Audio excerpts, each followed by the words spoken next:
first time I've been here, and I'm impressed.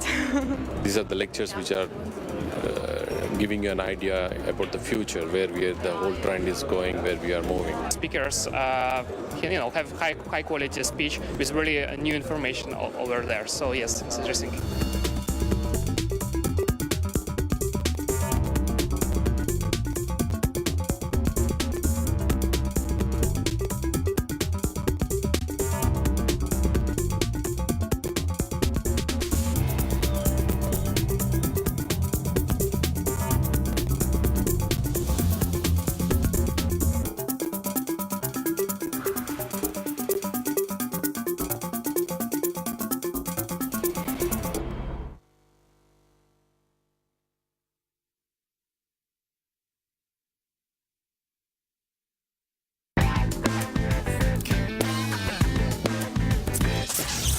Good morning, everyone. It's good to see all of you here this morning. I'd like to welcome you as we start the CeBIT Global Conferences 2013. My name is Brent Goff, and I have the privilege again this year to guide you through the next 4 days. We're going to be exploring our smarter world. We're going to be spending more time in the cloud. We're going to ponder the death of complexity, and we're going to go big on big data.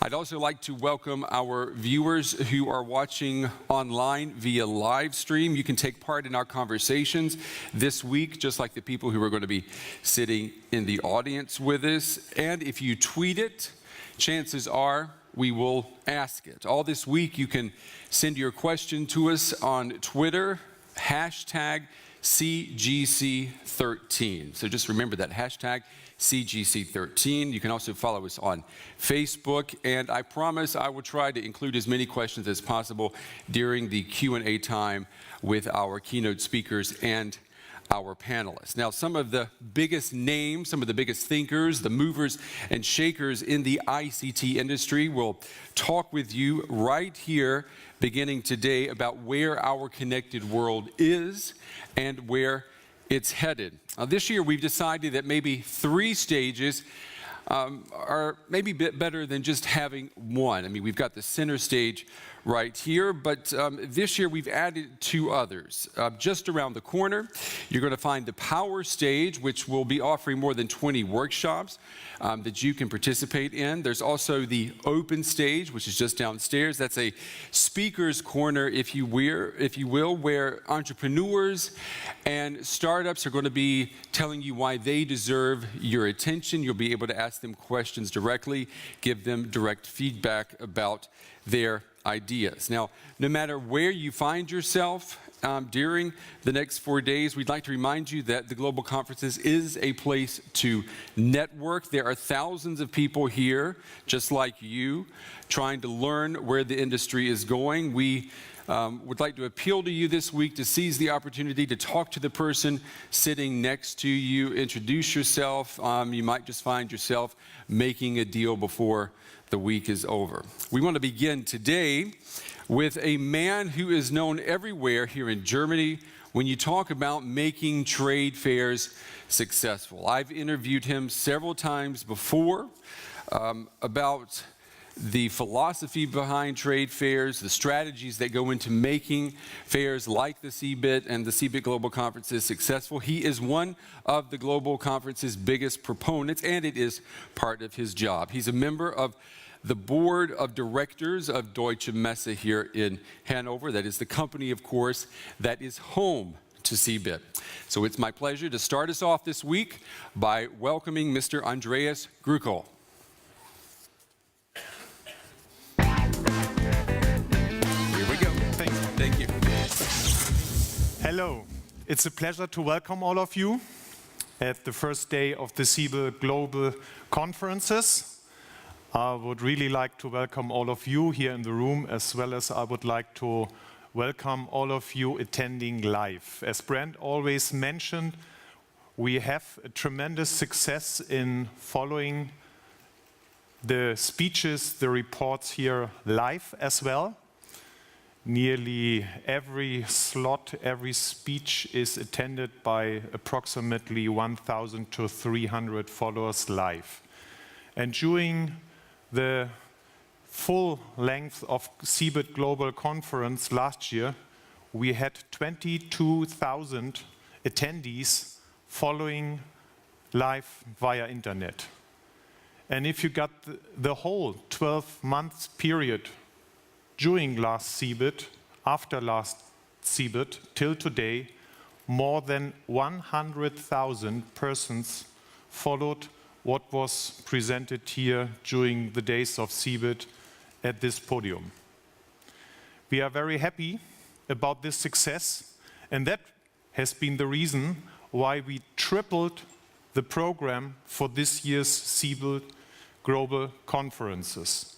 As Brent always mentioned, we have 3 stages right now: the center stage, the power stage, and the open stage, with very different formats. The power stage for the workshops, as well as the open stage, like something like the Hyde Park Speakers Corner.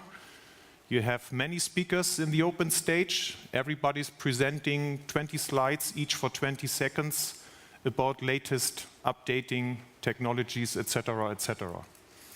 We are very happy to have at this year's CeBIT more than 4,000 companies attending, like exhibitors giving presentations, etc., which is nearly exact the same figure as we got last year. But once again, the biggest momentum of CeBIT is getting the international audience by visitors, by you attending us, visiting us, having intensive business talks with our exhibitors, as well as the followers live anywhere in the world. This year's motto of CeBIT, Share Economy, is a well-chosen one that was proven by the many speeches we already got yesterday during the opening ceremony and during a pre-opening conference we had yesterday as well. To share means a lot of things. On the one hand, it's a must. If you see the development in the developing countries, if you see the rapid growth in any specific field of many, many different industries, if you see how rapidly the demands, especially in the developing countries, are growing, it's a must to share resources. For example, nowadays, here in CeBIT, of course, it's about cloud computing, but that's daily business right now. That's nothing really new, but the applications are always very new. Share means also sharing resources like any car sharing model, etc. Sharing tools while you would like to do something and you need a specific device for. Nowadays, it's very easy to get access to the internet, maybe via your smartphone, and look for the specific tool you need, maybe just for a few seconds, for a few minutes, etc., for the things you have to do right now. So there's no need anymore to purchase things to do something. But share, in the meaning of share economy, means also that the customer plays an important part in every development. And this means the real big difference to how products have been developed, designed, etc. in the past, and how they will be developed, designed, etc. in the future. Because every user of a smartphone nowadays has his own tool.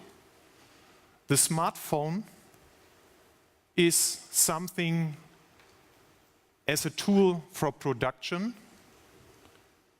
Users produce something while adding certain demands to a specific technique or a specific thing you would like to use, you would like to purchase.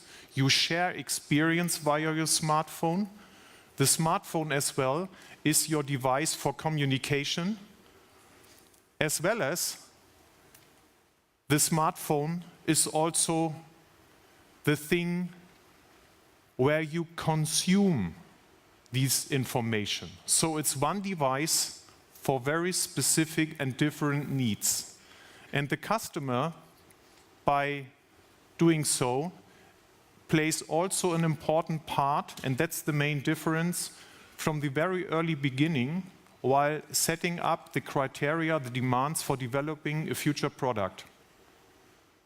By getting more and more knowledge what customers are looking for, what the experience of customers are with specific products. And it doesn't matter whether these products are software, for example, or whether these products are machinery or consumer goods.